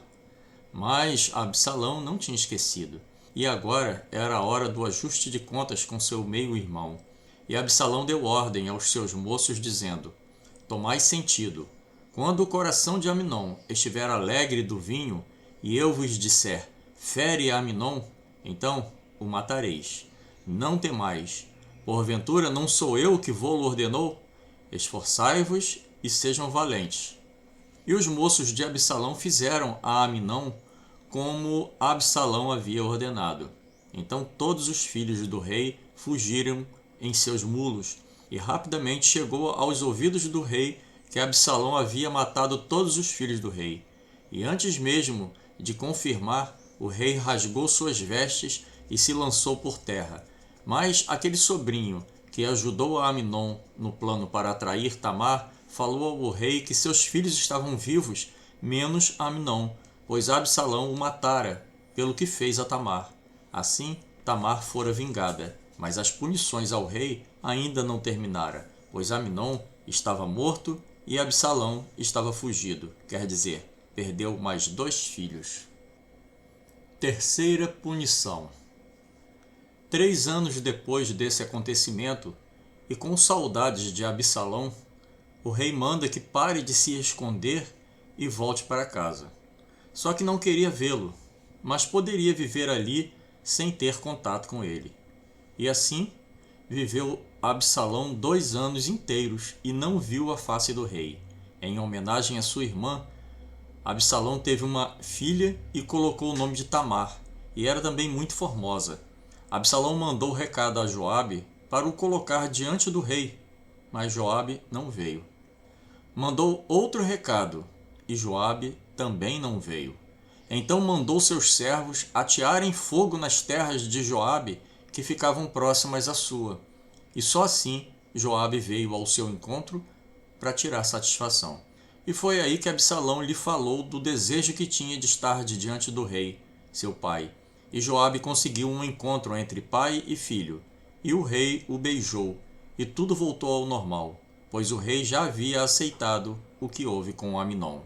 E aconteceu que, depois disto, Absalão começou a maquinar um jeito de destituir seu pai Davi do poder, e iniciou um plano para conquistar o povo, e todo aquele que vinha resolver alguma coisa com o rei, ele interpelava e tentava agradar o indivíduo, garantindo que, se fosse ele um juiz, iria fazer justiça ao povo, e ouviria o povo, e não os deixaria sem atenção, jogando assim o povo contra o rei Davi, seu pai. Durante muitos anos agiu assim contra seu pai. Um dia, Absalão pediu ao rei para ir a Hebrom pagar um voto que havia feito quando morou na Síria, que se um dia voltasse a Jerusalém, serviria ao Senhor. O rei Davi concordou e ele foi para Hebrom. E no caminho espalhou espias, dizendo ao povo que quando ouvirem o som de trombetas, podiam saber que Absalão reina em Hebrom. Um canalha que estava planejando um mal contra seu pai. Planejava tomar o reino de Davi, mas Davi merecia, pelo mesmo mal que fizera a Urias. Nunca jamais, enquanto vivesse, iria se livrar de ser punido. E sem avisar do que se tratava, ele levou 200 homens com ele. A surpresa seria até para quem estava acompanhando, comprometendo a todos, e mandou mensageiros a Davi, dizendo: o coração de cada um em Israel segue a Absalão. Quer dizer que ele já havia conquistado o coração do povo, e isso significava que este mesmo povo que um dia aclamava Davi, agora o perseguirá, assim como Saul fez um dia. E Davi fugiu com todo o povo que ainda acreditava nele, para o Monte das Oliveiras, De rei e pai, passou a ser fugitivo, traído por um filho. E durante sua caminhada em fuga, Davi experimentou fidelidade de uns, ódio de outros, falsidade de quem um dia foi conselheiro, maldade de quem já foi leal. Enfim, Davi já estava acostumado com as agruras da vida. Já tinha vivido todo tipo de experiência possível. Já conviveu com o pior da espécie humana. Sabia que confiança e fidelidade durava até que a proposta do outro fosse maior e melhor aos olhos. Não confiava plenamente em ninguém, afinal nem ele foi capaz de ser fiel. Quando a proposta lhe encheu os olhos, temia por seu filho, pois sabia que Absalão não tinha experiência de vida suficiente para lidar com aquele povo, pois sabia que era um povo de dura cerviz. Ele não resistiria às decepções que iria sofrer ao lado daqueles homens, que no fundo só queria o poder. Quarta punição. Absalão tomou o poder apoiado por homens como Aitofel e Uzaí, conselheiros, que um dia também foi conselheiro de seu pai Davi. Não se entendiam, não havia concordância em seus conselhos, deixando o jovem Absalão em dúvida em relação ao caminho que devia seguir. Davi, por sua vez, sabia que seu filho estava sendo usado por mentes diabólicas e temia por sua vida. Então, não confiando nos homens que acompanhavam o jovem Absalão, mandou que guerreassem contra ele, mas não o matassem. Mas esses que acompanhavam o rei Davi tinham em mente que se com Davi as coisas não estavam bem, imagina tendo um rei como Absalão, e resolveram não obedecer ao rei, e saíram com a intenção de matar o jovem Absalão e acabar logo com aquela situação que só estava servindo para trazer insegurança ao reino. Assim foi feito. Depois de uma grande carnificina entre os que apoiavam o jovem Absalão, mais de 20.000 homens, sem que isso preocupasse ao rei Davi, pois para ele o povo era traidor e merecia a morte, mas seu filho merecia o perdão. Assim era Davi, egoísta e injusto, mas os que lideravam seus homens pensavam diferente. Se o povo deveria pagar com a vida a traição de ter apoiado Absalão, o próprio deveria morrer junto com o povo. E quando souberam que os lindos e longos cabelos de Absalão tinham se tornado em armadilha contra ele, pois seus cabelos ficaram presos nos arbustos, e seu mulo correu deixando-o pendurado, impedindo que fugisse do local. Joabe foi com seus moços ao local onde Absalão estava preso pelos cabelos, e chegando lá seus jovens cercaram Absalão e o feriram. Imagina o que se passou pela cabeça de Absalão quando viu que não sairia dali vivo, como não deve ter se arrependido do mal que fizera seu pai, que ainda assim estava tentando salvar sua vida. Mas agora era tarde, sua morte era certa, e assim ele morreu, e o lançaram em uma cova no meio do bosque. Nem uma cova de rei mereceu, somente um montão de pedras como monumento. Davi fica sabendo da morte de seu filho e chora amargamente, por vários dias, o que deixou muito indignado o povo, pois diziam: morreu muitos do povo e ele só chora por seu filho, que foi o grande causador de toda essa desgraça? Então Joabe foi ter com ele e chamou sua atenção, e o avisou que se continuasse agindo assim por causa de um traidor como Absalão, que todos iriam embora deixando-o só. E disse mais Joabe, que se não saísse e falasse ao povo, que mais mal seria aquilo do que todo o mal que já o acompanhava desde a sua mocidade. Então o rei se levantou e sentou-se à porta, e o povo foi apresentar-se diante dele. Davi seguiu como rei em Israel, e nesse período houve fome de 3 anos em Israel. E Davi consultou ao Senhor, que lhe disse que o que estava acontecendo era por causa de Saul e de sua casa sanguinária, por Saul ter matado os gibeonitas. Então o rei mandou chamar os gibeonitas para saber o que poderia fazer para que Deus os pudesse abençoar. E os gibeonitas disseram que nem ouro e nem prata poderia aplacar a ira deles contra Saul, a menos que Davi lhes desse 7 homens da casa de Saul para que os enforcasse ao Senhor. E Davi se comprometeu a dar-lhes esses 7 homens. Mas Davi não contou entre eles a Mefibosete, sempre pensando só nele. Tomou Davi 2 filhos de Rispa, uma concubina de Saul, e 5 filhos da irmã de Mical, e os deu aos gibeonitas, aos quais os enforcaram no monte perante o Senhor, no dia da cega, no princípio da cega da cevada. Então Rispa estendeu sobre eles um pano de cilício, até que o céu caiu água sobre eles. Depois disso, Davi tomou os ossos de Saul e de Jonatas, e junto com os 7 enforcados, e colocou numa sepultura de Quis. Só após isso Deus se aplacou com a terra. Capítulo 18. Os 4 gigantes. Para quem pensa que só existia Golias como gigante, está muito enganado. Os filisteus eram inimigos públicos de Israel e constantemente estavam em guerra. E nessa época, Davi estava há tanto tempo lutando com eles que se cansou, e se aproveitando disso, o gigante Isbi-Benob, um dos filhos dos gigantes, que usava uma lança de 3,5 kg, 300 ciclos, feitas de cobre, e tinha uma espada nova, intentou ferir Davi. Então Abissai, filho de Zeruia, o socorreu e feriu o filisteu, matando-o. Então os homens de Davi juraram, dizendo: Nunca mais sairás conosco a peleja, para que não apagues a lâmpada de Israel. Mas outras pelejas aconteceram em Gobe, mas dessa vez Davi não participou. E Sibecai feriu Asaf, outro filho de gigante.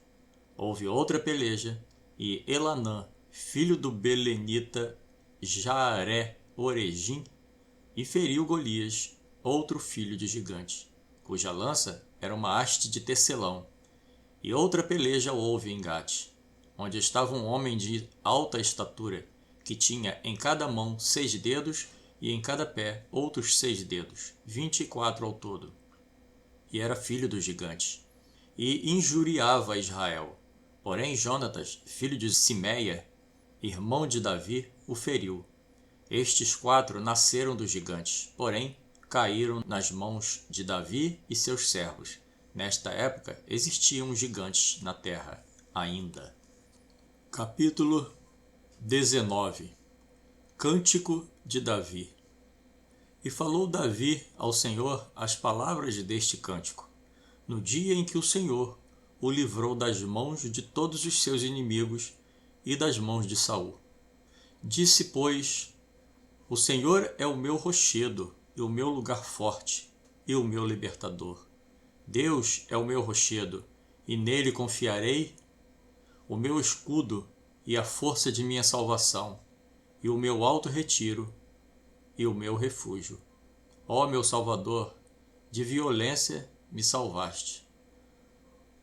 Ó Senhor, digno de louvor, invoquei e de meus inimigos fiquei livre, porque me cercaram as ondas de morte, as torrentes de Belial me assombraram. Cordas do inferno me cingiram e encontraram-me laços de morte. Estando em angústia, invoquei ao Senhor e a meu Deus clamei. Do seu templo ouviu ele a minha voz e o meu clamor chegou aos seus ouvidos. Então se abalou e tremeu a terra. Os fundamentos dos céus se moveram e abalaram, porque ele se irou. Subiu a fumaça de seus narizes, e da sua boca um fogo devorador. Carvões se incendiaram dele. E abaixou os céus e desceu, e uma escuridão havia debaixo de seus pés. E subiu um querubim e voou, e foi visto sobre as asas do vento. E por tendas pôs as trevas ao redor de si, ajuntamento de águas, nuvens dos céus. Pelo resplendor da sua presença, brasas de fogo se acendem. Trovejou desde os céus o Senhor, e o Altíssimo fez soar a sua voz. E disparou flechas e os dissipou, raios e os perturbou. E apareceram as profundezas do mar, os fundamentos do mundo se descobriram pela repreensão do Senhor, pelo sopro do vento dos seus narizes. Desde o alto enviou e me tomou, tirou-me das muitas águas. Livrou-me do meu possante inimigo e daqueles que me tinham ódio, porque eram mais fortes do que eu. Encontraram-me no dia da minha calamidade, porém o Senhor se fez o meu esteio. E tirou-me para o largo e arrebatou-me dali, porque tinha prazer em mim. Recompensou-me o Senhor conforme a minha justiça, conforme a pureza de minhas mãos me retribuiu. Porque guardei os caminhos do Senhor e não me apartei impiamente do meu Deus. Porque todos os seus juízes estavam diante de mim, e de seus estatutos me não desviei. Porém, fui sincero perante ele e guardei-me da minha iniquidade. E me retribuiu o Senhor conforme a minha justiça, conforme a minha pureza diante dos seus olhos. Com o benigno te mostras benigno, com o varão sincero te mostras sincero. Com o puro te mostras puro, mas com o perverso te mostras avesso. E o povo aflito livras, mas teus olhos são contra os altivos, e tu os abaterás. Porque tu, Senhor, és a minha candeia, e o Senhor clareia as minhas trevas. Porque contigo passo pelo meio de um esquadrão, pelo meu Deus salto um muro. O caminho de Deus é perfeito, e a palavra do Senhor refinada. Ele é o escudo de todos os que nele confiam. Porque quem é Deus, senão o Senhor? E quem é rochedo, senão o nosso Deus? Deus é a minha fortaleza e a minha força, e ele perfeitamente desembaraça o meu caminho. Faz ele os meus pés como os das servas, e me põe sobre as minhas alturas. Instruí as minhas mãos para a peleja, de maneira que um arco de cobre se quebra pelos meus braços. Também me deste o escudo da tua salvação, e pela tua brandura me vieste a engrandecer. Alargaste os meus passos debaixo de mim, e não vacilaram os meus artelhos.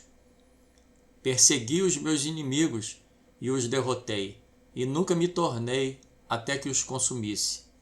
E os consumi, e os atravessei, de modo que nunca mais se levantaram, mas caíram debaixo dos meus pés. Porque me cingiste de força para a peleja, fizeste abater debaixo de mim os que se levantaram contra mim. E deste-me o pescoço de meus inimigos, daqueles que me tinham ódio, e os destruí.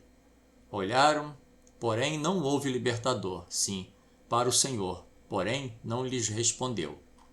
Então os moí como o pó da terra, como a lama das ruas os trilhei e dissipei. Também me livraste das contendas do meu povo. Guardaste-me para a cabeça das nações. O povo que não conhecia me servirá.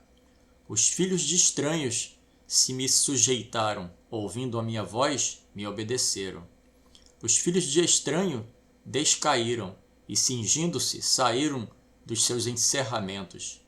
Vive o Senhor, e bendito seja o meu rochedo, e exaltado seja Deus, a rocha da minha salvação, o Deus que me dá inteira vingança e sujeita os povos debaixo de mim, e o que me tira dentre os meus inimigos, e tu me exaltas sobre os que contra mim se levantam. Do homem violento me livras. Por isso, ó Senhor, te louvarei entre as nações e entoarei louvores ao teu nome. Ele é a torre das salvações do seu rei e usa de benignidade com o seu ungido, com Davi e com a sua semente, para sempre. São estas as últimas palavras de Davi, filho de Jessé, homem que foi exaltado, o ungido do Deus de Jacó, o suave salmista de Israel. O Espírito do Senhor fala por mim, e a sua palavra está em minha língua. Falou o Deus de Israel, a rocha de Israel me disse: quando um justo governa sobre os homens, quando governa no temor de Deus, será como a luz da manhã ao sair o sol. Quando depois chuva, pelo resplendor do sol, a erva brota da terra. Capítulo 20. Davi consagrado a Deus. O Senhor incitou a Davi contra o povo de Israel, dizendo: vai, numera a Israel e Judá. Davi então convocou Joabe para essa missão. Disse Davi: numera o povo para que eu saiba seu número. Mas Joabe não concordava com esse senso, pois disse: Por que tem prazer nisto o meu senhor? Mas Davi insistiu em fazer a contagem do povo. E durante 9 meses e 20 dias Joabe fez esse trabalho, viajando por todo o país. Depois de saber exatamente quantos homens tinha à sua disposição, o coração de Davi o acusou, talvez por saber quantos homens pode contar, desagradando muito a Deus. Pois creio que se ele respondesse a Deus que não necessitava de saber quantos homens tem, pois tinha o Senhor como Deus e protetor, mas deixou sua vaidade falar mais alto. Então pediu perdão a Deus por sua atitude, e Deus colocou 3 punições à disposição de Davi para que ele escolhesse uma. Primeiro, que te venham 7 anos de fome na terra. Segundo, que por 3 anos fujas diante de teus inimigos e por fim, ou que por 3 dias haja peste na terra. Davi então optou por cair nas mãos de Deus. Então o Senhor enviou peste sobre Israel, e morreram do povo 70.000 homens. E Davi via o anjo do Senhor com as mãos levantadas, destruindo o povo. E clamou ao Senhor, que ordenou que ele levantasse um altar na beira de Araúna, e Araúna queria dar a eira a Davi. Mas ele não aceitou, e teve de comprar a eira de Araúna para realizar o holocausto, pois não queria dar ao Senhor algo que não lhe custasse nada. E assim a ira do Senhor se aplacou e cessou aquela praga. Capítulo 21. Uma donzela aquece o rei Davi. Ora, o rei Davi era já velho, de idade muito avançada, e por mais que o cobrisse de roupas, não se aquecia. Então mandaram buscar uma donzela que pudesse dormir em teu seio para que o rei se aquecesse. E acharam a Abisaque, a sunamita, e a trouxeram ao rei. Era jovem e sobremaneira formosa, e cuidava do rei, porém o rei não a conheceu.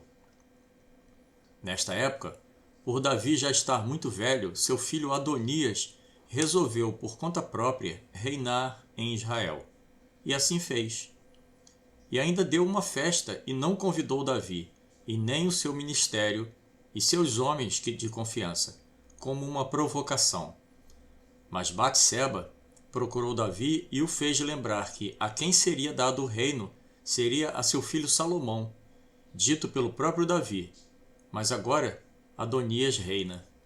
Natã, o profeta, entrou diante do rei e o fez saber que seu filho Adonias estava fazendo uma festa comemorando sua posse como rei de Israel, e perguntou: Por acaso foi o meu senhor que o fez rei? Então o rei Davi mandou chamar a Batseba e disse a ela que quem reinaria após ele seria seu filho Salomão. A partir daquele momento, então, mandou chamar a Zadok, o sacerdote, a Natã, o profeta, e a Joiada, o chefe da guarda, e disse: Fazei meu filho Salomão montar minha mula, e levai-o a Giom, e ali o ungirão rei sobre Israel. E tocareis trombeta, e direis: Viva o rei Salomão! E então o trarão e o farão sentar em meu trono, pois reinará em meu lugar, tanto em Israel como em Judá. Ao que Benaia, filho de Joiada, disse: Como o meu senhor foi com o meu senhor, assim seja ele com Salomão, e faça que o seu trono seja maior do que o rei Davi, meu senhor. E Salomão se assentou no trono do reino. Capítulo 22. Morre o rei Davi. Ora, aproximando-se o dia da morte de Davi, deu ele ordens a Salomão, dizendo: Eu vou pelo caminho de toda a terra. Sê forte, pois, porta-te como homem. Guarda as ordenanças do Senhor teu Deus, andando nos seus caminhos e observando os seus estatutos, os seus mandamentos, os seus preceitos e os seus testemunhos, como está escrito nas leis de Moisés, para que prospere em tudo quanto fizeres e por onde quer que fores, e para que o Senhor confirme a palavra que falou acerca de mim, dizendo: Se teus filhos guardarem os seus caminhos, andando perante minha face fielmente, com todo o seu coração e com toda a sua alma, nunca faltará sucessor ao trono de Israel. Depois disso, Davi dormiu com seus pais e foi sepultado na cidade de Davi. Davi foi um excelente músico, escrevendo em torno de 73 salmos do livro de mesmo nome, onde falava de perseguição por Saul, Salmos 18, 52, 54, e de seu filho Absalão no Salmo 3, e arrependimento pelo seu pecado com Batseba no Salmo 51. Também tocava harpa e acalmava o espírito de Saul. Reinou 40 anos em Israel, sendo 33 anos em Jerusalém e 7 anos em Judá. E Salomão reinou em seu lugar. Capítulo 23. A semente de Davi. Davi entendeu tudo errado. Não era para Salomão construir nenhum templo. O que Deus havia dito era que ele, o Senhor, durante centenas de anos esteve no meio do povo, quando os juízes governavam o povo de Israel, povo único na terra, escolhido pelo Criador. E durante todo esse tempo nunca, jamais havia dito a qualquer deles que queria uma moradia de cedro. Agora vinha Davi com essa história de que tenho de morar em casa construída por mãos humanas. Nunca jamais morarei em casa de pedra e nem de madeira. Mas depois que Davi partir e for morar na casa eterna dele, suscitarei a sua semente, e aí sim, este construirá casa eterna para minha morada, pois estabelecerei teu reino. Este edificará uma casa ao meu nome, e confirmarei o trono do teu reino para sempre. Eu lhe serei por pai, e ele me será por filho. E mesmo esse, se vier a transgredir, castigá-lo-ei com vara de homem e com açoites de filho de homens. Mas a minha benignidade se não apartará dele, como a tirei de Saul. Porém, a tua casa e o teu reino serão firmados para sempre diante de ti. Teu trono será firmado para sempre, conforme todas estas palavras e conforme toda esta visão. Assim falou Natã a Davi. 2 Samuel, capítulo 7. Aquele que tem ouvidos, ouça e entenda. Fim.